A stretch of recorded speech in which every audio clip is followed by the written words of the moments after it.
Praise the Lord. आप सबको जय मसीह की। जय मसीह की।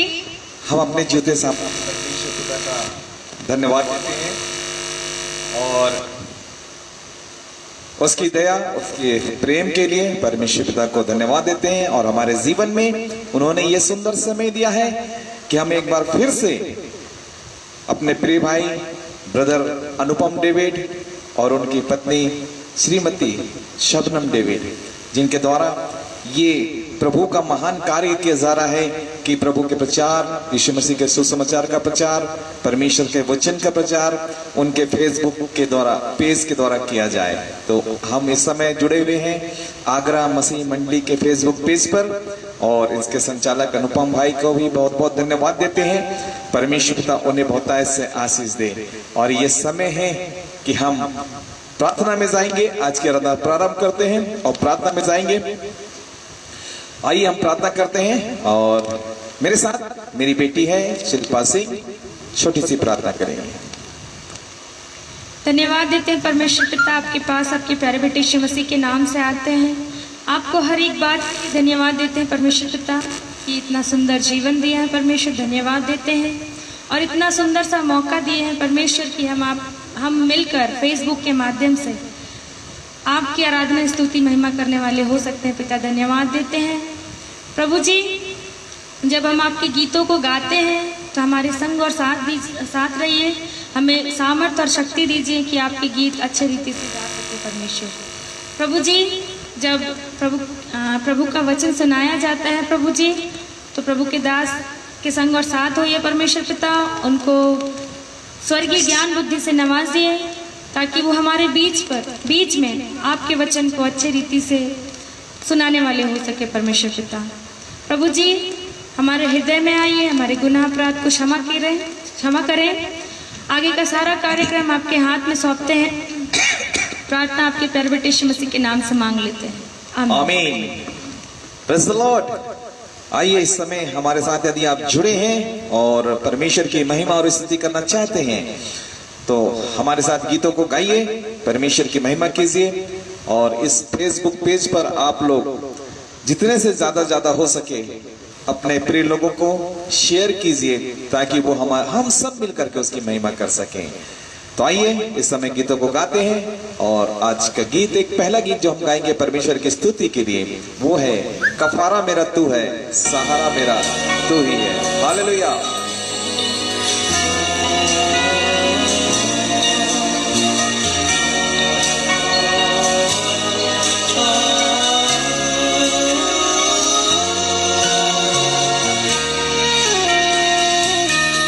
कफारा मेरा तू ही है, सहारा मेरा तू ही है।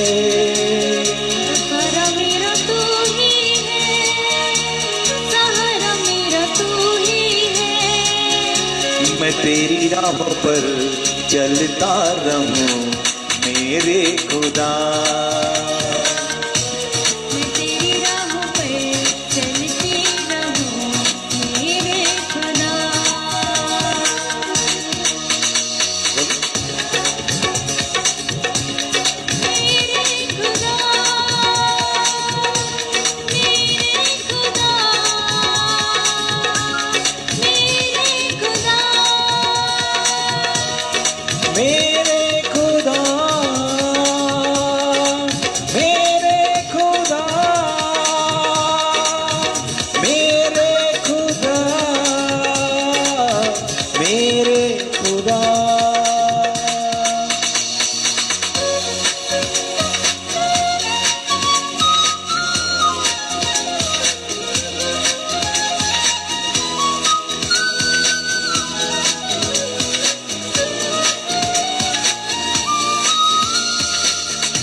मेरे पापों का तू छुपने की तू ही जगह,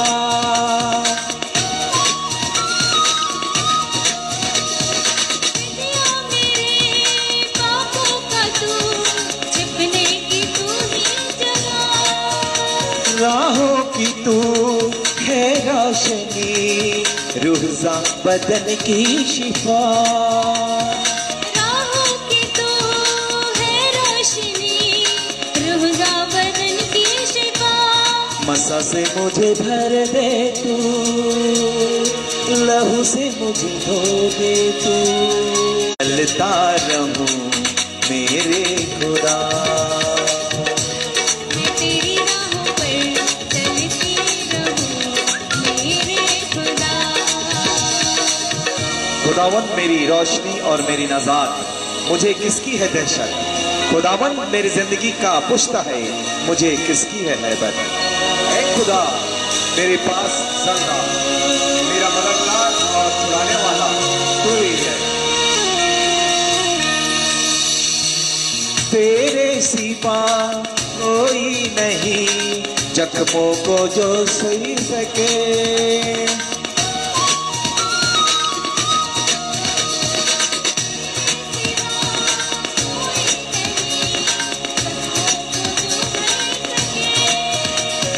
अपने परों में तू छुपा, बाहों में ले ले मुझे।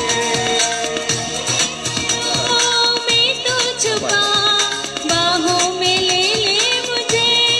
तसल्ली तेरी बातों में, तेरे ही छीदे हाथों में। तसल्ली तेरी बातों में, तेरे ही छीने हाथों में। मैं तेरी राहों पर चलता रहूं मेरे खुदा, मैं तेरी राहों पर चलती रहूं मेरे खुदा।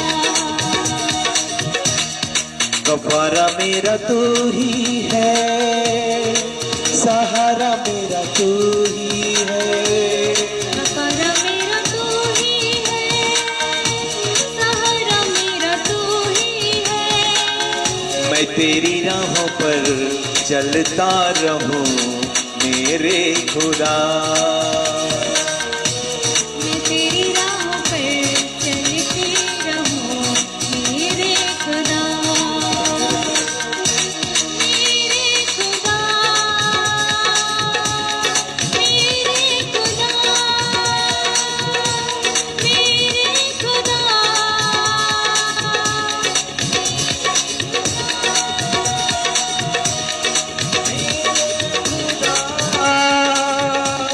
मेरे खुदा, मेरे खुदा, मेरे खुदा।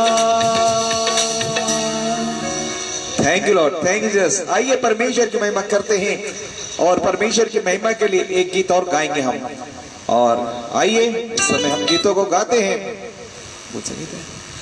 प्रभु की आवाज सुन मेरी आत्मा, पुकारता तुझे बारंबार। Hallelujah, hallelujah.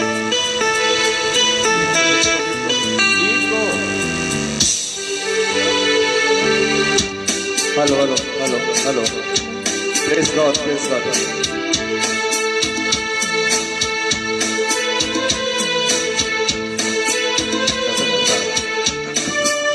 आ जाइए।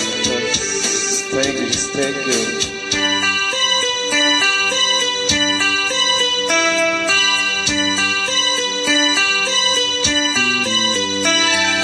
प्रभु की आवाज सुन मेरी आत्मा,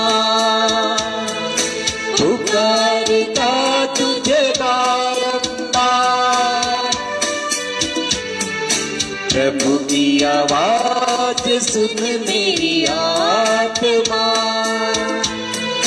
पुकारता तुझे बारंबार। छोड़ के तू बुराई का रास्ता, जोड़ ले तो प्रभु से रिश्ता। छोड़ के तू बुराई का रास्ता, जोड़ ले तो प्रभु से रिश्ता। प्रभु की आवाज सुन मेरी आत्मा, पुकारता तुझे बारंबार।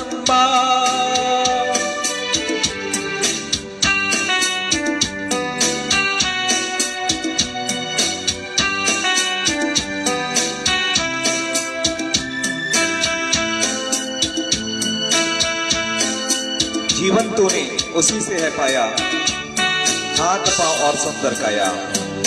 जीवन तूने उसी से है पाया, हाथ पाँव और सुंदर काया।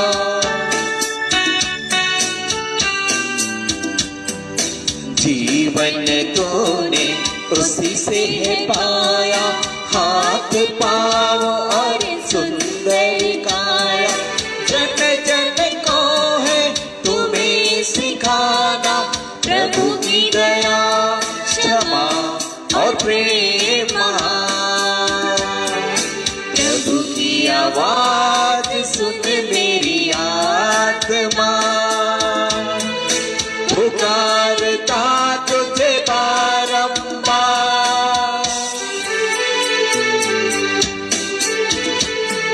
दुनिया जहां को प्रभु ने बनाया, चांद सितारों को उसी ने सजाया।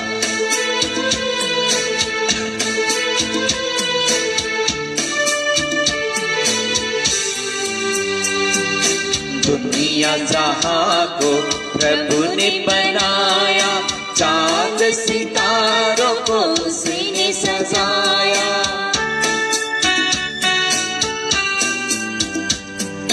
दुनिया जहां को प्रभु ने बनाया, चांद सितारों को उसने सजाया।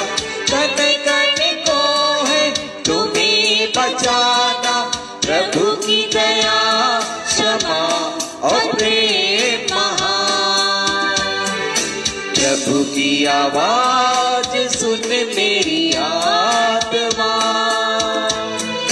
पुकारता तुझे बारंबार।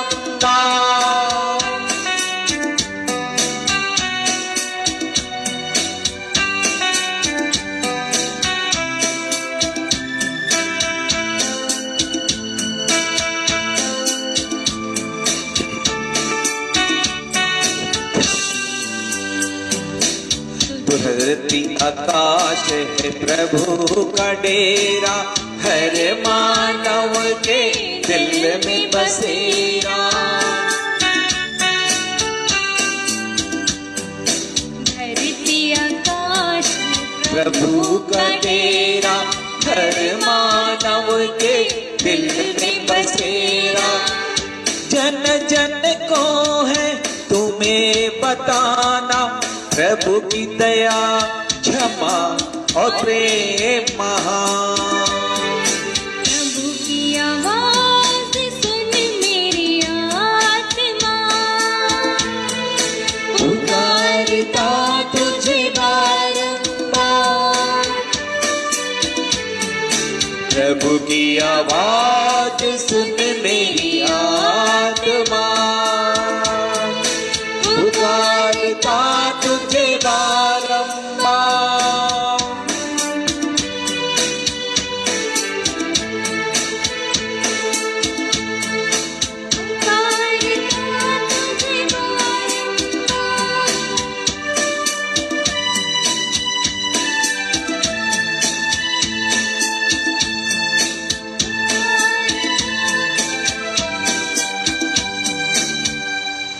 Thank you Lord, thank you Jesus, thank you परमेश्वर पिता, आप सबको आशीष देवे।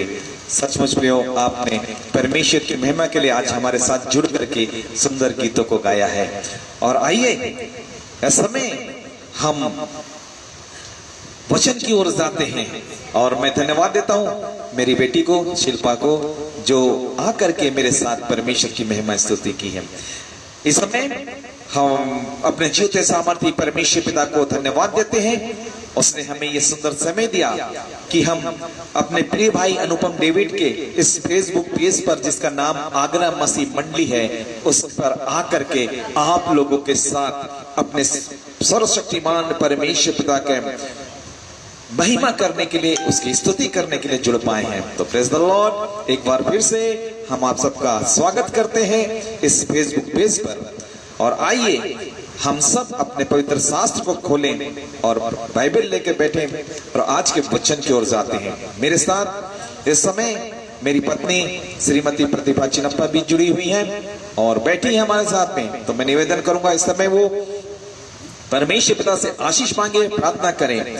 और विशेषकर आज के समय के लिए, इस फेसबुक पेज के लिए, और साथ ही साथ हम प्रार्थना करेंगे अपनी बेटी शिल्पा के लिए भी, उसके जीवन में जो समस्या आ रही होंगी उसके लिए, और जो भी बीमार हैं, जितने भी लोग इस समय अपने खाट में पड़े हुए हैं और किसी न किसी तकलीफ में, हम सब बीमारों के लिए परमेश्वर से विनती और प्रार्थना करेंगे। आइए प्रार्थना करते हैं।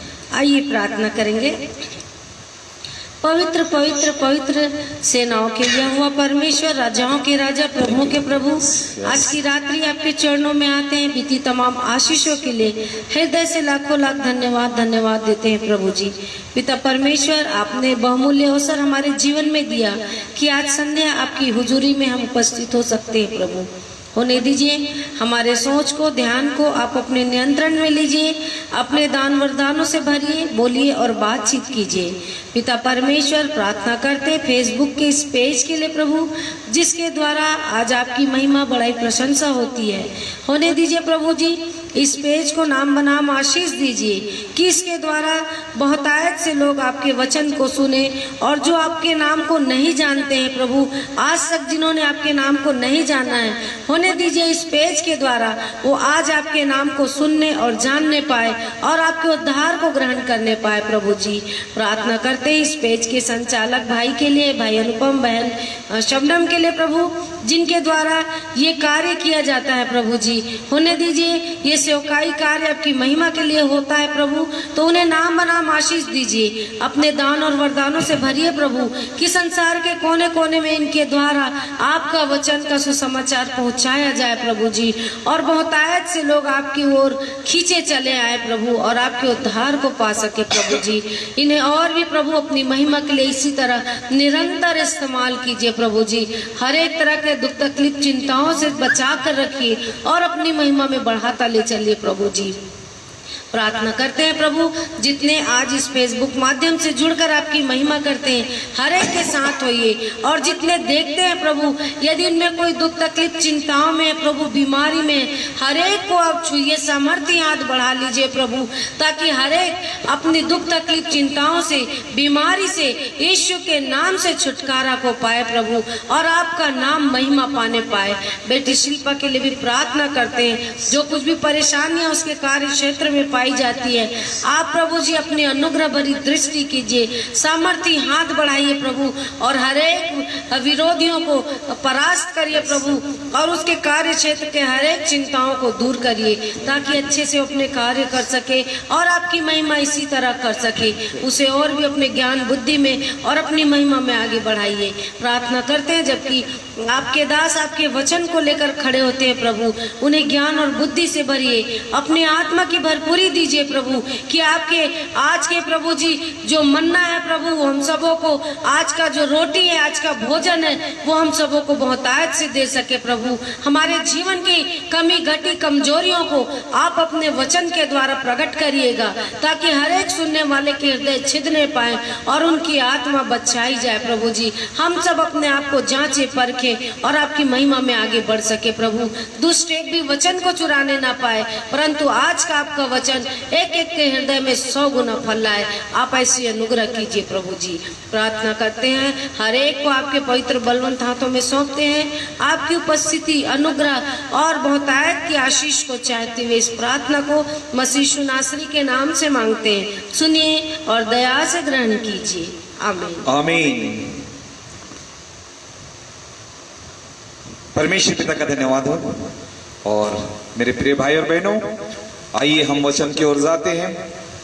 और मैं आपको बताऊं कि आज जब मैंने अपने प्रिय भाई अनुपम डेविड जी के द्वारा जब मुझे ये अवसर दिया गया, तो मैंने फ्लेयर को देखा, उनका जो उन्होंने बना के भेजा है, उसमें उन्होंने एक परमेश्वर का पवित्र वचन लिखा है, और वो है इब्रानियों की पत्री 10वां अध्याय और 36 पद का, क्योंकि तुम्हें धीरज धरना आवश्यक है, ताकि परमेश्वर की इच्छा को पूरी करके तुम प्रतिज्ञा का फल पाओ। Praise the Lord. सचमुच प्रियो, बहुत सुंदर वचन परमेश्वर का उनके द्वारा दिया गया है कि हमको धीरज धरना है। इस समय जैसा कि है, हमको संयम बरतना है, हमको हर काम में पैसेंस रखना है, ताकि हम परमेश्वर की इच्छा के अनुसार वो फल जो परमेश्वर पिता ने एक प्रतिज्ञा की, वाचा की है, उस फल को हम पा सकें। Praise the Lord. तो परमेश्वर का वचन को हम जब पढ़ते हैं, सुनते हैं, तो हमको सबसे पहली बात जो है, अपने मनों में बहुत ही पैशंस रखना पड़ेगा, बहुत धीरज से हमको अपना विश्वासी जीवन व्यतीत करना पड़ेगा। और आइए आज के वचन में जब हम जाते हैं तो मेरे साथ आप निकाल के पढ़ेंगे कुरिन्थियों की पहली पत्री और 2 अध्याय और 4 पद में पौलुस प्रेरित अपने कुरिन्थियों की मंडली को लिखते हुए बताता है, और वचन आपके और मेरे आज के आत्मिक ज्ञान के लिए, आत्मिक भोजन के रूप, आत्मिक मन्ना के रूप में इस प्रकार कहता है, और मेरे वचन और मेरे प्रचार में ज्ञान की लुभाने वाली बातें नहीं, ज्ञान की लुभावने वाली बातें नहीं, परंतु आत्मा और सामर्थ का प्रमाण था। परंतु आत्मा और सामर्थ का प्रमाण था। पौलुस यहाँ पर कलीसिया को लिखते हुए कह रहा है, और यही बातें आज हम अपने जीवन से देखें। कहता है, मेरे वचन और प्रचार में ज्ञान की लुभावने वाली बातें नहीं, परंतु आत्मा और सामर्थ का प्रमाण है। परमेश्वर का वचन जो है, परमेश्वर के वचन का प्रचार जो है, वो किसी कथा कहानियों में नहीं, किसी को लुभावने के लिए नहीं, बल्कि आत्मा और सामर्थ का प्रमाण है। तो वचन के बारे में जब हम पढ़ते हैं, तो ये वचन जो आज आपके मेरे पास है, हम इस वचन का कैसे और किस प्रकार से और कब कब इसका उपयोग करते हैं, किस प्रकार से इसको रखते हैं, इस वचन को हम किस प्रकार से ग्रहण करते हैं, आज इस बात पर हमको ध्यान देना जरूरी है। क्योंकि लिखा है कि इसमें कोई ज्ञान की लुभावनी वाली बातें नहीं है, बल्कि आत्मा और सामर्थ्य इसके द्वारा मिलती है। तो वचन का उपयोग हम कब और कैसे करते हैं, इस बात पे हम ध्यान देंगे। दाऊद अपने भजन में कहता है, भजन संहिता 119 के 11 पद में, मैंने तेरे वचन को अपने हृदय में रख छोड़ा है ताकि तेरे विरुद्ध पाप न करूं। आप परमेश्वर के वचन को, इस पवित्र शास्त्र को कहाँ रखते हैं? जर्नली हम आते हैं और अल्टर पे या अलमीरा में हम इसको रख देते हैं, या टेबल में पड़ा रहता है। लेकिन परमेश्वर का वचन में दाऊद कहता है कि मैंने तेरे वचन को अपने हृदय में रख छोड़ा है। इसका मतलब यह है, वचन, परमेश्वर का जो वचन है, वचन आपका अलमारी में नहीं, वचन आपका किसी टेबल में नहीं, अल्टर पे नहीं, किसी ऊंचे स्थान पे नहीं, बल्कि परमेश्वर का वचन जो होना चाहिए वो हमारे मनों में होना चाहिए। अपने मन में मैंने तेरे वचन को रख छोड़ा है ताकि तेरे विरुद्ध पाप ना करूं। बहुत गंभीर और गहराई वाली बात कहा है कि वचन जब हमारे मन में रहता है, हम पाप नहीं कर सकते। प्रियो, आज चूंकि मैं वकालत करता हूं और इसलिए मैं अपने काम से बिलासपुर शहर से 50 किलोमीटर दूर बाहर गया था, और जब वापस आ रहा था तो गाड़ी चलाते हुए, ड्राइविंग करते जब आ रहा था, गीत मसीह गीत लगा के सुन रहा था। उस समय किसी बात की जैसे मनों में कोई विचार आते हैं, तो मनों में विचार आ रहे थे, तो कुछ अच्छे विचार, कुछ गलत विचार टाइप के कि ऐसा होगा। तो जब कुछ बातें आ रही थी तो मन में साथ ही साथ हम जो परमेश्वर के वचन को पढ़े रहते हैं वो भी स्मरण आ रहे थे, वो भी याद आ रहे थे। नहीं, परमेश्वर के वचन में लिखा है। मैंने सोचा कि हाँ, ये जा रहे हैं यहाँ से, ये रास्ता ये गलत है, ये लोग ऐसा कर रहे हैं। परमेश्वर का वचन है कि नहीं, ऐसे लोगों के बुराई से दूर रहो, भलाई के काम करो। हम इस प्रकार के जब परमेश्वर के वचन को पढ़ते हैं और उसको मन में रखते हैं, तो वो वचन हमारी अगुवाई करता है, वचन हमारी मदद करता है, और ये वचन हम अपने मनों में रखें। प्रियो, आप जब अपने घर से निकलते हैं, कहीं भी जाते हैं, तो आप क्या क्या लेके जाते हैं? आप लेके जाते हैं आपकी दैनिक जरूरत की सामाने। जैसे कि मैं यदि निकल रहा हूं तो मैं लेके जाऊंगा एक पेन, अपना चश्मा, पर्स और घड़ी, रुमाल। ये 4-5 चीजें जो चीजें हैं जिनको मुझे जब भी घर से बाहर निकलना होगा, इनको मैं अपने साथ लेकर के कैरी करता हूं, इन्हें लेके ही जाता हूं। क्यों? क्योंकि मेरी आवश्यकता की चीज है, ये मुझे जरूरत लगती है। मुझे पढ़ने के लिए चश्मा लगा है, इसलिए मैं चश्मा से पढ़ के देख के पढ़ पाऊंगा। पेन रखा हूं क्योंकि मुझे लिखना पड़े तो हो सकता लिखूं मैं, ये मेरी तैयारी है। मैं पर्स लेके रखा हूं क्योंकि हो सकता है कहीं मुझे कुछ चीज की जरूरत पड़ गई, मुझे कुछ पेमेंट करना पड़ा तो मैं कहां से करूंगा। मैं रुमाल रखता हूं क्यों? क्योंकि हो सकता है किसी काम को करते समय हाथ गंदे हो, मुंह गंदे हो या कुछ गीले हो जाए तो पोंछने के लिए रुमाल तो होना चाहिए। घड़ी इसलिए पहन के जाते हैं कि मुझे समय का पता चलता रहे। तो मेरे कहने का मतलब यह है कि हम जब किसी काम के लिए संसारिकता में काम के लिए निकलते हैं, संसारिक काम के लिए निकलते हैं, तो कम से कम इन सब चीजों की तो तैयारी अपने पास रख के लेके जाते हैं, इन्हें भूलते नहीं हैं। और यदि कहीं किसी कारणवश हम भूल भी जाएं तो ऐसा लगता है मेरा बहुत बड़ा चीज छूट गया पीछे। लेकिन मैं आपको बताना चाह रहा हूं कि जब हम संसारिक चीजों में, संसारिक काम में, संसारिक काम में अपने संसारिक वस्तुओं को ले जाना नहीं भूलते, कहीं जाने से हमेशा उनको लेके चलते हैं, तो आत्मिक जीवन में हम परमेश्वर के पवित्र वचन को क्यों नहीं ले जाते? क्यों नहीं ले जाते? तो आप बोलेंगे क्या मैं बाइबल रख के दिन भर चलूं? जी नहीं। दाऊद ने आपको बताया है, मैंने तेरे वचन को अपने हृदय में रख छोड़ा है कि तेरे विरुद्ध पाप ना करो। मन में वचन को रखना, जब मन में वचन रहता है तो हम परमेश्वर के आज्ञा अनुसार, उसके वचन के अनुसार हम अपने जीवन में चलते हैं। पौलुस प्रेरित कुलुस्सियों की पत्री 3 अध्याय 16 पद में कहता है, और वचन को, मसीह के वचन को अपने हृदय में अधिकाई से बसने दो और सिद्ध ज्ञान से एक दूसरे को सिखाओ और चिताओ। क्या है? और अपने मन में अनुग्रह के साथ परमेश्वर के लिए भजन और स्तुति गान और आत्मिक गीत गाओ। भजन, स्तुति और अनुग्रह के गीत गा। वचन को अधिकाई से अपने मन में बसने दो। तो आप कहेंगे अरे ये मन में क्यों बसने दें भाई, क्यों रखें, क्यों याद रखें? परमेश्वर का वचन कहता है कि यूहन्ना रचित सुसमाचार की पुस्तक 1 अध्याय 1 पद पढ़ेंगे, आदि में वचन था, वचन परमेश्वर था और वचन परमेश्वर के साथ था। इसका मतलब ये जो वचन है ये परमेश्वर है। परमेश्वर यदि वचन है और वचन को जब हम अपने मनों में रखते हैं तो इसका मतलब है कि हम परमेश्वर को अपने मन में रखते हैं, अपने हृदयों में परमेश्वर को रखते हैं। क्योंकि आपको मालूम होना चाहिए कि जिस समय परमेश्वर पिता ने इस संसार की इस रचना और सृष्टि की 5 दिनों में इस पूरे ब्रह्मांड को बना दिया, लेकिन 6वें दिन जब उन्होंने बनाया तो वो अपना घर बनाए। परमेश्वर पिता ने 6वें दिन अपने घर को बनाया और उसका घर कौन है? उसका घर आप और मैं हैं, आप और हम हैं। क्योंकि लिखा है 1 कुरिन्थियों की पुस्तक 3 अध्याय 16 पद में, क्या तुम नहीं जानते कि तुम परमेश्वर का मंदिर हो और परमेश्वर का आत्मा तुम में बसता है? मतलब कि परमेश्वर पिता ने 6वें दिन आदम और मनुष्य को जब बनाया तो उस मनुष्य के दिल में रहने के लिए अपने लिए घर बनाया उसने, और उस घर में क्या परमेश्वर को होना जरूरी है। एक दृष्टांत है, एक उदाहरण प्रभु यीशु मसीह ने बताया था। मत्ती रचित सुसमाचार की पुस्तक 12 अध्याय का 43 से यदि आप 45 पद तक पढ़ेंगे तो वहां पे लिखा है, एक व्यक्ति को अशुद्ध आत्मा जब उसके भीतर से निकल जाती है, जब अशुद्ध आत्मा किसी मनुष्य के अंदर से बाहर निकल जाती है और सूखी जगहों पर विश्राम ढूंढती फिरती है और नहीं पाती है, तब वह कहती है मैं लौटकर उसी घर में जाऊंगी।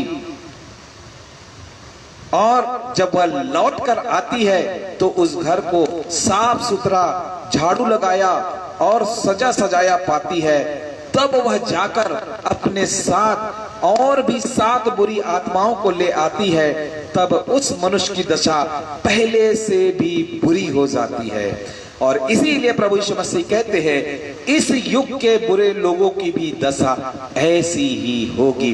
क्या मतलब है इस दृष्टांत का, इससे हम क्या समझते हैं प्रियो?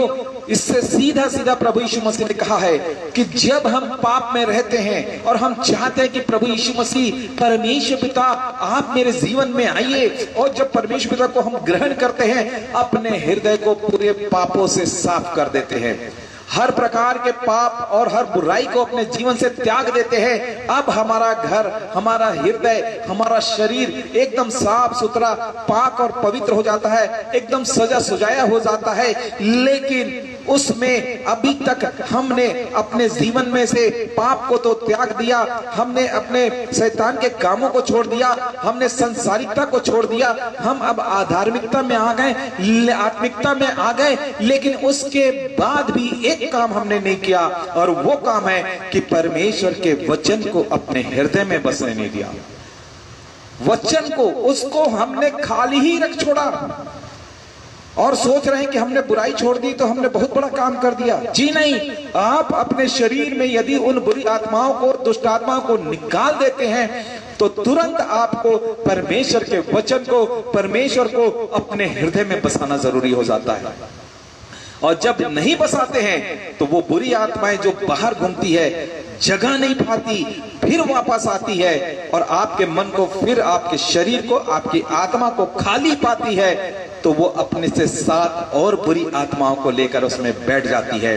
तब हमारी जो स्थिति है, हम पहले जो पापी से उससे 7 गुना और पापी हो जाते हैं, और भी हमारी दशा और भी बुरी हो जाती है।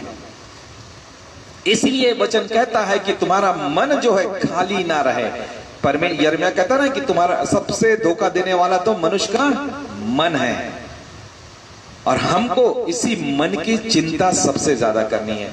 वचन को अपने मन में अधिकाई से बसने दो।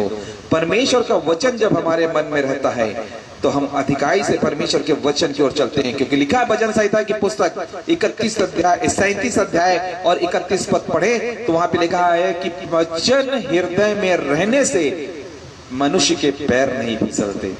वचन हमको संभालता है। 37 अध्याय का 31 पद पढ़े, भजन 37 और 31।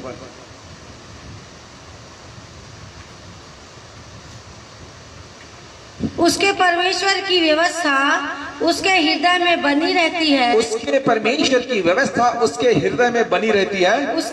उसके पैर नहीं फिसलते। उसके पैर नहीं फिसलते। जिसके जीवन में परमेश्वर की व्यवस्था, परमेश्वर का वचन, परमेश्वर का प्रकाशन यदि उसके जीवन में बना रहता है तो उसके पैर कभी भी नहीं फिसलते, डगमगाते नहीं। क्योंकि लिखा है परमेश्वर का जो वचन है ना, वो वचन परमेश्वर पिता ने हमें बताया है कि यूहन्ना की पुस्तक 8वां अध्याय 31 पद पढ़ते हैं, मेरे वचन में बने रहो और 40 के 8 में लिखा है कि तेरे वचन मेरे अंतःकरण में बसा हुआ है। तेरा वचन मेरे मन के अंदर बसा हुआ, दाऊद कहता है। और 8 का 31 पढ़ते हैं यूहन्ना 8 का 31 में, तो लिखा है कि तुम मेरे वचन में क्या करे, बने रहो। क्या लिखा है? यदि तुम मेरे वचन में बने रहोगे तो सचमुच मेरे चेले ठहरोगे। यदि तुम मेरे वचन में बने रहोगे तो तुम सचमुच मेरे चेले ठहरोगे। तो पहली बात हमने देखा, वचन को अधिकाई से अपने मन में बसाना, वचन को अपने मन में बसाना। दूसरी बात हम देखते हैं कि वचन पर बने रहना। बने रहने का क्या मतलब है? उससे जुड़े रहना, उस पर स्थिर रहना, उस चीज पे अडिग रहना, उससे ना इधर जाना ना उधर जाना। यूहन्ना 10वां अध्याय जब आप पढ़ेंगे, 15 अध्याय पढ़ेंगे, वहां पर यीशु मसीह कहते हैं सच्ची दाखलता मैं हूं और मेरा पिता किसान है, और जो डाली मुझ में बनी रहती है वो फलती है तो उसे वो छांटता है, और नहीं फलती तो उसे काट डालता है और वो आग में डाली जाती है और झोंके जाती है। इसका मतलब हम जब जुड़े रहते हैं, परमेश्वर से बने रहते हैं, तो परमेश्वर का वचन में हमें यदि बना रहता है तो परमेश्वर के हम चेले और दास और दासियां ठहरते हैं। लिखा है यूहन्ना रचित सुसमाचार की पुस्तक 15 अध्याय और उसके 7वें पद में, परमेश्वर का वचन कहता है यदि तुम मुझ में बने रहो, यदि तुम मुझ में बने रहो और मेरा वचन तुम में बना और रहे, मेरा वचन तुम में बना रहे, तो जो चाहो मांगो, प्रेज़ द लॉर्ड, जो चाहो मांगो तुम्हारे लिए वो हो जाएगा। हो जाएगा। हालेलुया। क्या आप मांग रहे हैं? क्या आप पा रहे हैं? क्या आपने बड़ी दीनता नम्रता के साथ घुटनों में आके मांगा और आपको नहीं मिला? तो इसका एक कारण ये भी हो सकता है कि आप मांग तो रहे हैं, आपकी प्रार्थना भी अच्छी जा रही है, लेकिन परमेश्वर का वचन आप में नहीं है। परमेश्वर का वचन हम में नहीं है, हम प्रभु यीशु से जुड़े हुए नहीं है। इसीलिए प्रभु यीशु मसीह कहते हैं कि यदि तुम मुझ में बने रहो और मेरा वचन तुम में बना रहे, तो तुम जो चाहो मांगो तुम्हारे लिए हो जाएगा। हालेलुया। आज स्त्रियों, हम कहते हैं मैंने बहुत दीनता से प्रार्थना की, पास्टर साहब मेरे लिए प्रार्थना करिए, मेरे जीवन में ये समस्या थी आज भी, लेकिन प्रार्थना करने के बाद भी कई हफ्ते गुजर गए, आज भी मेरी समस्या वैसे ही बनी हुई है। क्यों? हम कहने को तो परमेश्वर पिता को खुदा मान लिए, हम कहने को तो परमेश्वर पिता को अपना ईश्वर मान लिए, हम कहने के लिए उसके वचन को पढ़ तो रहे हैं, लेकिन वचन सिर्फ पढ़ रहे हैं, खुदा सिर्फ मान लिए हैं, लेकिन उस खुदा को अपने दिल में बैठा के नहीं रखे। क्योंकि वचन में दाऊद को हमने जैसे शुरू में पढ़ा 119 अध्याय के 11वें पद में कि तेरा वचन मेरे मन, मैंने तेरे वचन को अपने मन में रख छोड़ा है। और उसी का चौथा पद पढ़िए, लिखा है, बहुत अच्छी बात लिखी है कि वचन को क्या किया जाए। तूने अपने उपदेश इसलिए दिए हैं, तूने अपने उपदेश का मतलब तूने अपना, यहाँ पे दाऊद कहता है हे परमेश्वर आपने अपना वचन इसलिए दिया है कि वे यत्न से माने जाएं। यस, यत्न से माने जाएं। इसका मतलब सिर्फ पढ़ना नहीं है, सिर्फ सुनना नहीं है, सिर्फ ये बस नहीं कहना कि मैंने अधिकारी से उस वचन को मानना भी है। पहली बात हमने सुना, वचन को अपने जीवन में रख छोड़ो, वचन को अपने मन में बसाओ। दूसरा, वचन को अपने वचन में बने रहो, उसमें जुड़े रहो। और ये तीसरी बात जब हम पढ़ते हैं कि परमेश्वर का जो वचन है उसको हम क्या करें? यत्न से माने। वचन को यत्न से माने। परमेश्वर का वचन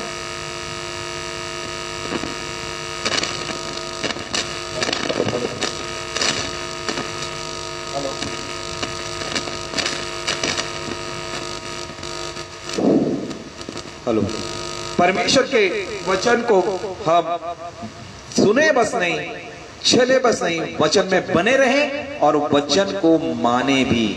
उस वचन को माने, यत्न से माने कि हाँ परमेश्वर का वचन क्या कहता है।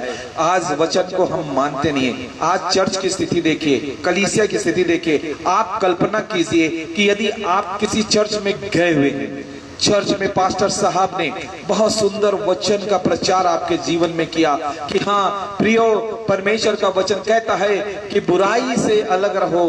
परमेश्वर का वचन कहता है सदुकी और फरीसियों के समान दूसरों पर उंगली मत उठाओ। परमेश्वर का वचन कहता है कि यदि तेरा भाई तेरे खिलाफ कुछ बातें करता है तो उसे क्षमा कर, और तेरे भाई के प्रति कोई बैर जलन है तो उसके लिए तू पहले उससे मेल मिलाप कर ले।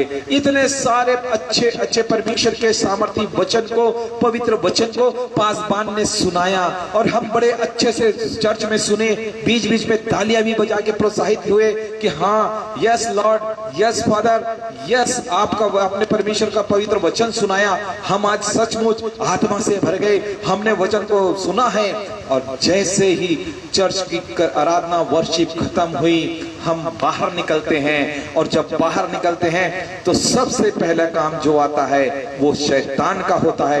वो बाहर से आके, आप जब बाहर लोगों से मिलके एक दूसरे के साथ मिलके हाथ मिला रहे होते हैं, जय मसीह कर रहे होते होंगे, उसी समय शैतान आपके बीच में आता है और जो वचन का बीज आपको चर्च के भीतर बोया गया था वो चर्च के बाहर आके उठा के ले जाता है।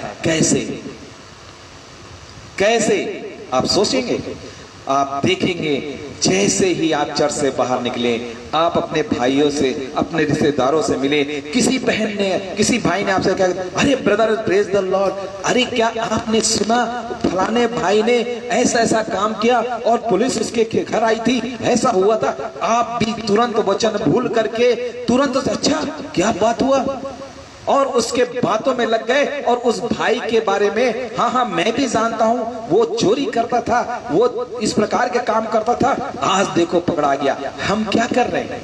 चर्च से बाहर निकले नहीं कि बुराई करना शुरू कर दिए। अभी हमने चर्च में पासवान से सुना कि बुराई मत करो, भलाई करो, एक दूसरे पर जोश मत लगाओ, लेकिन बाहर आकर के हम तुरंत जो वचन अंदर चर्च के भीतर सुने थे, हम चर्च के बाहर आकर के शैतान हमारे मनों में ऐसी बातें डालता है कि वो वचन हमारे बीच से उठ के ले जाता है, उठा के ले जाता है। हम फिर से संसारिकता की बातों में लग जाते हैं और उसके बाद भी हम कहते हैं परमेश्वर के वचन को हमने बहुत अच्छे से ग्रहण किया है। प्रियो, इसीलिए वचन कहता है कि सिर्फ वचन को ग्रहण नहीं करना है, बल्कि उस वचन को यत्न से मानना भी है।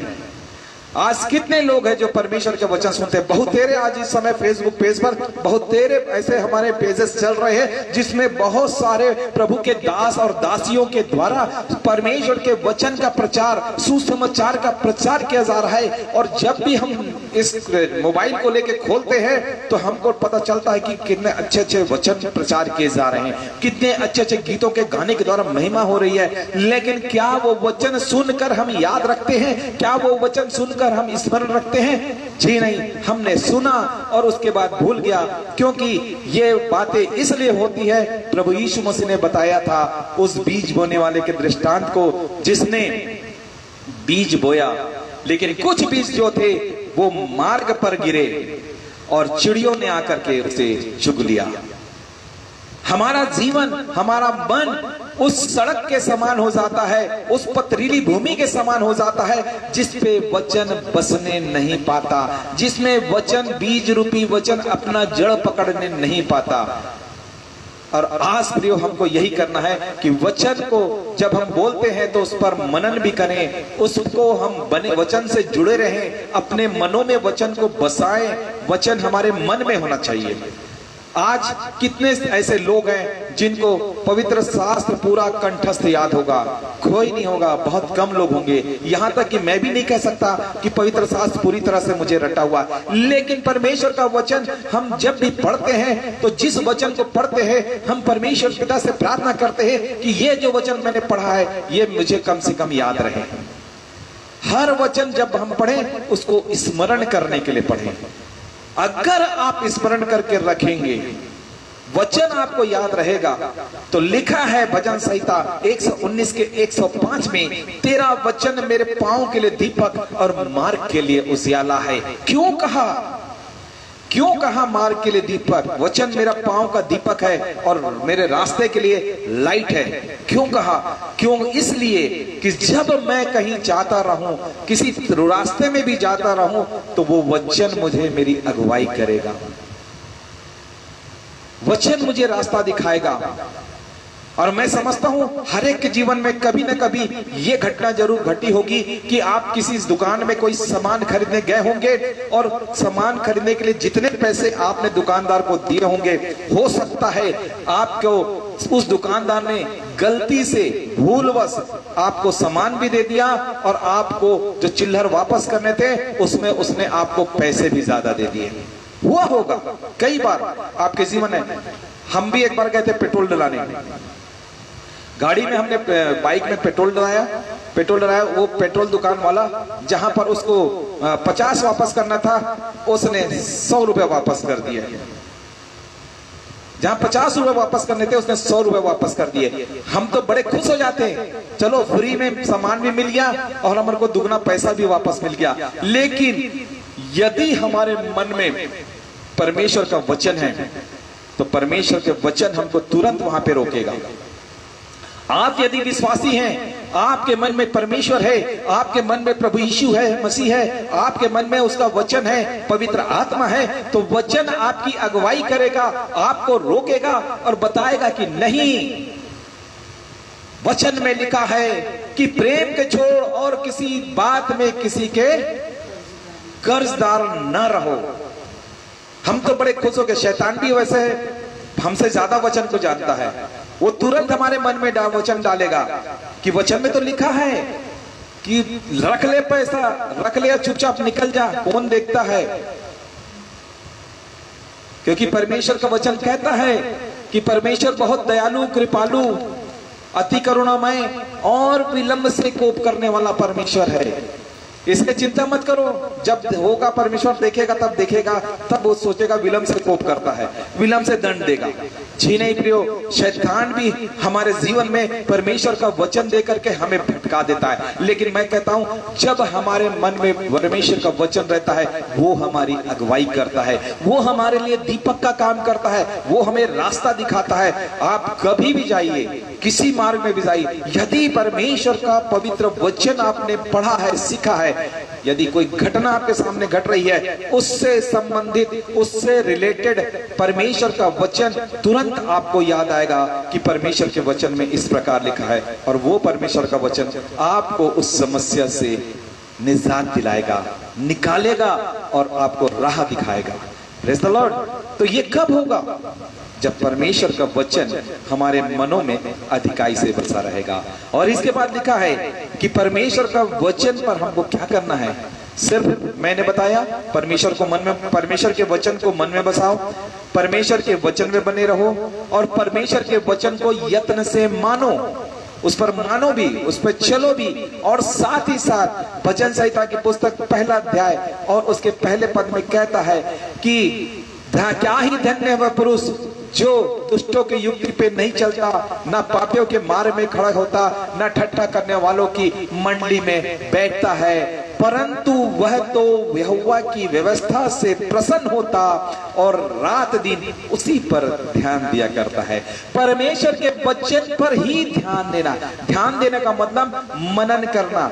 आप परमेश्वर के वचन को पढ़िए, कोई भी पवित्र शास्त्र का चैप्टर निकाल के किसी भी एक उसको पैराग्राफ को, एक पैराग्राफ को आप पढ़िए और उस पर दिन भर विचार करते रहिए, मनन करते रहिए। आप यदि ऐसा करेंगे, परमेश्वर आपको स्वर्ग खोल करके आशीष देंगे। आपके हर काम, हर समस्याएं जो जीवन में आ रही होगी, प्रभु यीशु मसीह के नाम से उस वचन को स्मरण करने के द्वारा, उस वचन पर मनन करने के द्वारा आपके हर प्रकार की बातें निकल जाएगी, हर प्रकार की समस्याओं से छुटकारा मिलेगा। कब? जब हम वचन पर दिन रात मनन करते रहेंगे। मनन करना का मतलब कैसे मालूम? आप देखेंगे गाय को जब वो चारा खाती है और चारा खाने के बाद पूरा पेट भर जाता है, फिर जाके एक जगह बैठ जाती है और उसका निकाल करके बढ़िया आराम से जुगाली करती रहती है। उसको जुगाली करना कहते हैं। ऐसे ही मनन पर जुगाली करते रहो, निकालो मनन को, सोचते रहो कि परमेश्वर के वचन ने ऐसा क्या कहा, ऐसा क्यों कहा, ये किस बारे में कहा गया, इसका क्या अर्थ हो सकता है। जब हम ऐसा करेंगे, ये आपकी मेरी आत्मिक उन्नति के लिए बहुत ही आवश्यक होगा। नीति वचन की पुस्तक दूसरा अध्याय पहला पद में लिखा, मेरे वचन को ग्रहण करो और अपने हृदय में रख छोड़ो। और तीसरा अध्याय और 1 और 2 पद पढ़ते हैं, वहां पे लिखा है, मेरे पुत्र मेरी शिक्षा पर ध्यान दे और रात दिन इस पर ध्यान करना, तब तेरी क्या होगी, आयु बढ़ेगी और तू अधिक कुशल से रहेगा। कब? जब हम मन वचन पे मनन करते रहेंगे, उस पर ध्यान दिए रहेंगे। और लेकिन प्रियो, हम जो हैं परमेश्वर के वचन पर स्थिर नहीं रहते।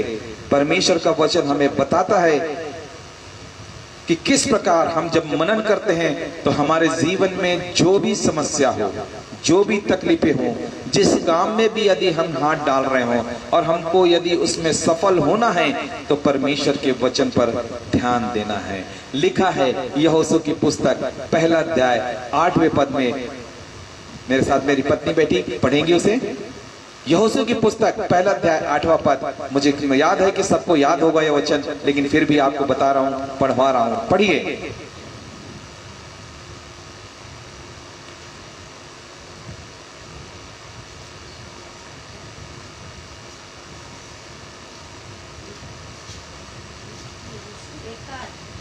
व्यवस्था की यह पुस्तक, व्यवस्था की यह पुस्तक मतलब परमेश्वर का वचन तेरे चित्त से कभी न उतरने पाए, तेरे मन से कभी ना उतरने पाए। इसी में दिन रात ध्यान दिए रहना, इसी में ध्यान दिए रहना, मनन करते रहना, जुगाली करते रहना। इसलिए कि जो कुछ उसमें लिखा है, इसलिए कि जो कुछ इसमें लिखा है उसके अनुसार करने की तू चौकसी करे। यदि इसके अनुसार तो करने की चौकसी करे। हम कब करेंगे, कब सोचेंगे कि इसको मैं करूं?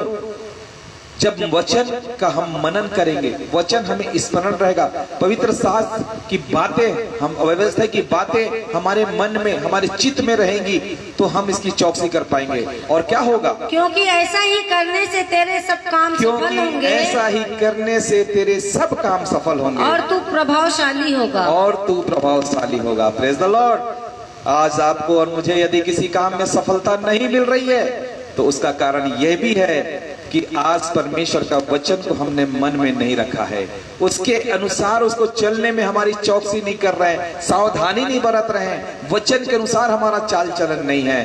प्रियो, बहुत सारे ऐसे उदाहरण हैं जो अपने जीवन में पवित्र शास्त्र में बताया गया है कि अपने जीवन में परमेश्वर के वचन के अनुसार अपना जीवन, परमेश्वर की आज्ञा जो दी गई, परमेश्वर की जो व्यवस्था दी गई, उसके अनुसार उन्होंने अपना जीवन जिया और सर्वोत्तम से सर्वोत्तम स्थान को प्राप्त किया। उनके जीवन में कभी किसी काम में असफलता नहीं मिली, बल्कि हर काम में सफलता मिलती गई। इसीलिए हमने अभी जैसा पहला कुरिन्थियों की पत्री में पढ़ा, दूसरा अध्याय में, कि तेरे वचन और प्रचार में ज्ञान की लुभावने वाली बातें नहीं है, बल्कि आत्मा और सामर्थ का प्रमाण है। और इसीलिए भजन में कहता है 119 हम पढ़ते हैं कि 138 का दूसरा पद, भजन संहिता 138 के दूसरे पद में, परमेश्वर पिता, हम इस वचन को हम जानते हैं कि परमेश्वर पिता वचन है, परमेश्वर पुत्र वचन है, और वचन ही परमेश्वर है, और वचन ही परमेश्वर के साथ था, और वचन ही परमेश्वर था। जब हम इस बात को मानते हैं, उसके बाद हम देखें परमेश्वर पिता कहते हैं दाऊद के पुस्तक में, भजन में 138 के दूसरे पद में, मैं तेरे पवित्र मंदिर की ओर दंडवत करूंगा, मैं तेरे पवित्र मंदिर की ओर दंडवत करूंगा, और तेरी करुणा और सच्चाई के कारण तेरे नाम का धन्यवाद करूंगा, और तेरी करुणा और तेरे सच्चाई के कारण तेरे नाम का धन्यवाद करूंगा, क्योंकि तूने अपने वचन को, क्योंकि तूने अपने वचन को अपने बड़े नाम से अधिक महत्व दिया है। अपने बड़े नाम से भी अधिक महत्व दिया है। इस वचन को हमने क्यों इतना ज्यादा महत्व दे रहे हैं, इस वचन पे हम ज्यादा प्रचार क्यों कर रहे हैं? क्योंकि परमेश्वर की व्यवस्था, परमेश्वर का वचन जो है वो बताता है कि परमेश्वर पिता ने अपने नाम से भी ज्यादा इस वचन को महत्व दिया है। और इसलिए इस वचन को हमें अधिकाई से अपने जीवन में बसाना है, क्योंकि एक समय ऐसा आएगा जब यह वचन हमारे बीच से उठा लिया जाएगा, और ऐसा समय बहुत जल्द आने वाला है। उस समय लोग परमेश्वर के वचन को ढूंढेंगे कि कोई तो आए, मुझे परमेश्वर का 4 सुसमाचार की बातें सुना दे, यीशु मसीह की घटना को बता दे, प्रभु यीशु मसीह क्यों आए थे वो बता दे। लेकिन उस समय लोगों के पास ये पवित्र वचन, पवित्र बाइबल उठा ली जाएगी। आज जो बाइबल दुनिया की सबसे लार्जेस्ट सेलिंग पुस्तक के नाम से जानी जाती है, सबसे ज्यादा भाषाओं में छपने वाली पुस्तक मानी जाती है, पूरे विश्व भर में फैली हुई है, वैसी पुस्तक एक दिन उठा ली जाएगी और वचन नहीं रहेगा। तब हम अपने कानों के खोजली के लिए बहुत तेरे उपदेशक उठा लिए जाएंगे। ऐसे समय के लिए वचन को अपने मन में बसाइए। वचन यदि मन में रहेगा, आप आत्मिकता का जीवन जी सकते हैं, आप उसके साथ चल सकते हैं, उसको मान सकते हैं। तो परमेश्वर का वचन आज हमारे जीवन में बहुत ऐसे आशीष का कारण हो। आइए एक प्रार्थना करते हैं और आज की आराधना समाप्त करते हैं।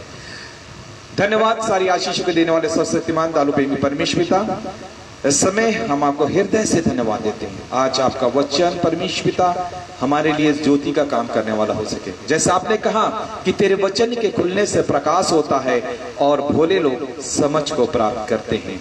परमेश्वर पिता, इस वचन को जब हमने आज प्रचार किया है, हर एक सुनने वालों को परमेश्वर पिता रोशनी दिखाए, मार्ग दिखाए, और परमेश्वर पिता इस वचन को हम अधिकाई से अपने जीवन में ग्रहण करने वाले हो सकते हैं। सिर्फ वचन को सुने नहीं, ग्रहण बस ना करें, बल्कि इस वचन पे हम चलने वाले भी हो सकें और उस पे चलकर फल लाने वाले हो सकें। प्रार्थना करते हैं इस फेसबुक पेज पर आग्रह मसीह मंडली के, इस पर आपकी बहुतायत की आशीष होने पाए। इसके संचालकों के संग और साथ हुई, उन्हें आत्मिक आशीष से परिपूर्ण कीजिए, ताकि प्रभु यीशु मसीह के आज्ञा के अनुसार उनके सुसमाचार का प्रचार आखिरी सारे जगत में आखिरी व्यक्ति तक हम करने वाले हो सके। परमेश्वर पिता इस फेसबुक पर आशीष चाहते हैं, हम सभी को रात्रि में अच्छी मीठी नींद दीजिए, सुबह की रोशनी दिखाइए और वचन को हम अपने जीवन में सबसे ज्यादा महत्व देने वाले हो सके। सारी महिमा आदर आपको देते मांगते हैं प्रभु यीशु मसीह के नाम से, आमीन। जय मसीह की।